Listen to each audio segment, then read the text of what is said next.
Today, DMT far exceeds this criteria. So what exactly are dimethyltryptamine's effects on consciousness? It begins very quickly.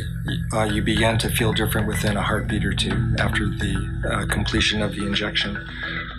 There's a feeling of acceleration and inner psychic tension that begins and builds quite rapidly, almost overwhelmingly. The visual image of the room, if you had your eyes open, would start to break up in a pixelation kind of pattern. If your eyes were closed at that stage, it's a display of kaleidoscopic images. Also, during that time is a high-pitched kind of sound.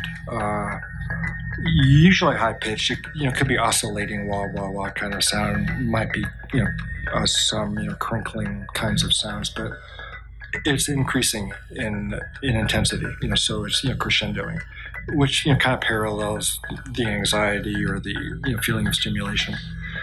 And then you just break out of your body. It's as if the internal pressure just can't be held in the body anymore, and your consciousness breaks loose. And that's kind of the plateau between 2 minutes and 7 minutes or so.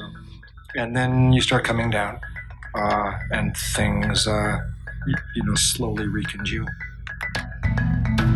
The rapidity, intensity, and conventional insanity of the experience has caused word to reach the public through the internet, as well as authors and researchers writing and speaking on the matter. Another hot topic is that DMT is an endogenous compound, meaning it's produced naturally in the human body, and yet no definitive explanation for this has been discovered. There's a huge amount of it in the lungs. That's where most of it is, but it's throughout all the tissues in the body. No one knows what it's doing in the lungs. Interesting work is being done right now on the endogenous functions. There's a very interesting book just published called Questions for the Lion Tamer. It's about endogenous DMT, and it's relating that to all of these other rather interesting, what you might call physiological states, which have to do with gamma wave activation in the brain, and which DMT can reliably do this. The gamma brainwave state is associated with high-level cognitive function and peak concentration, as seen in studies with meditating monks and nuns. Gamma waves originate in the thalamus and move back and forth through the 3 lobes of the brain about 40 times per second. Therefore, it is credited with integrative processing, the flow state that athletes and musicians experience, and improves memory, mood, and seems to optimize many natural functions of the brain.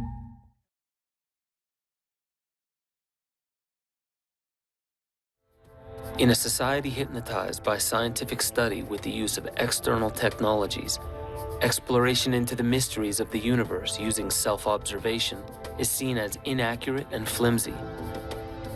Answers to our most timely questions, such as who am I, why am I here, and what am I to do, are given only the most conservative answers like we don't know, or that gene hasn't been found yet. Speculation is frowned upon, but psychedelic states or natural highs seem to push the mind into greater curiosity, expanded receptivity, inner contemplation, and wild speculation. Those who seek altered states of consciousness are not doing so to get more of the same. They seek transformation. People of all walks of life go to the blazing hot and dry lake bed of Black Rock City for Burning Man 1 week out of every year, not to strengthen their routines and habits, but to dismantle them and see beyond the veil of their own making. In a society touted as being almost completely consumer-driven, people are left to use plants, vacations, retreats, natural and unfortunately not so natural substances to shield their eyes and ears from the onslaught of products and sales gimmicks. The Kogi people of Colombia spend 9 years of their formative life in darkness in order to connect with what they call cosmic consciousness. Egyptians had the pyramids, Romans used the catacombs, and even the Essenes in Israel are reported to use extended periods of darkness. All of this to remove the shackles of limited thinking and liberate oneself from the wheel of suffering. John Chavez, author of Questions for the Lion Tamer, has pushed the speculative envelope regarding the role of endogenous DMT in telepathy, lucid dreaming, and the overall questions of how much of our biology we can actually control through thoughts and actions.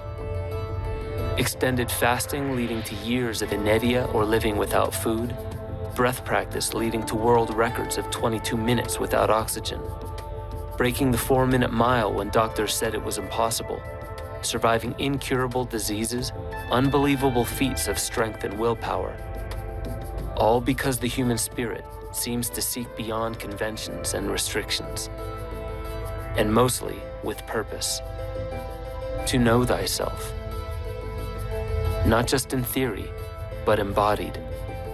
The psychonauts that long to witness as much as they can on this beautiful planet in these amazingly mysterious bodies do so because the greatest mystery of all is right around the corner, and this life might be their only chance.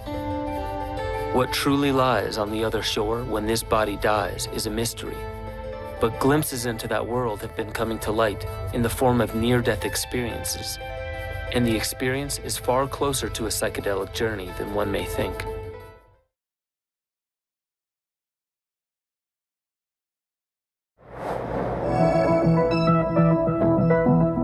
This is magnetite, one of the most magnetic substances on Earth. As you can probably guess, it has a diverse range of uses, from fridge magnets to generating electricity in power plants. But what you probably wouldn't guess is that your brain actually synthesizes these crystals, and you have hundreds of millions of them inside your head. Scientists are still unsure what role, if any, these crystals play in the brain's function. Studies have inferred that it may play a role in long-term memory. It suggests that cellular components of the brain communicate with each other through magnetic signals, with the magnetite particles acting as tiny antennas, simultaneously receiving information throughout the different parts of the brain. Magnetite also acts as an antenna for external electromagnetic fields, including the geomagnetic field of the Earth itself. And this is where things start to get interesting. An enormous body of research is emerging that shows substantive links between magnetic fields and cognitive function.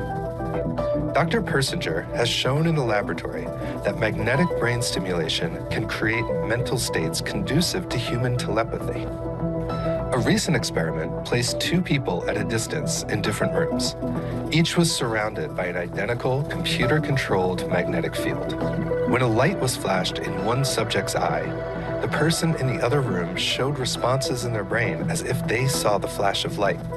As Dr. Persinger stated, we think that's tremendous because it may be the first macro demonstration of a quantum connection, or so-called quantum entanglement. So let me get this straight. These crystals connect us electromagnetically with the Earth. They're involved in long-term memory and in quantum telepathy. Where do I buy them? Well, the drug dealer would probably say, right here in my pocket.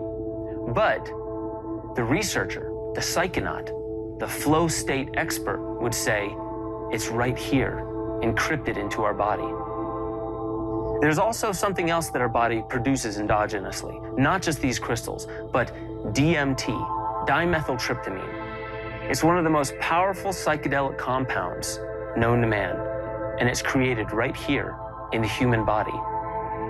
Author Dr. Rick Strassman wrote a book, DMT Spirit Molecule, explaining all the incredible experiences, mind-bending experiences that are outside of space and time that happen from this drug being injected into them. But we produce it ourselves. Another author, John A. Chavez, wrote a book called Questions for the Lion Tamer. He uses a lot of evidence and a lot of science to support some pretty wild speculations. He even calls the chapter Wild Speculations, because he wants to show that evidence can be there to support that we know very little about human consciousness. And he starts speculating that DMT might be very integral to telepathy, clairvoyance, heart coherence, channeling, aha moments, miraculous healings, and even other paranormal phenomena. What is this state that DMT seems to put us in? What is the state that these brain crystals, these magnetite crystals, help us enter into. What is that flow state? What is coherence? What is the shamanic and the psychedelic state? What if they are all talking about exactly the same thing? What if we are the limitless pill that we need to swallow? And that limitless pill will open itself up and turn into exactly what we need in the moment if we enter into the right state of consciousness.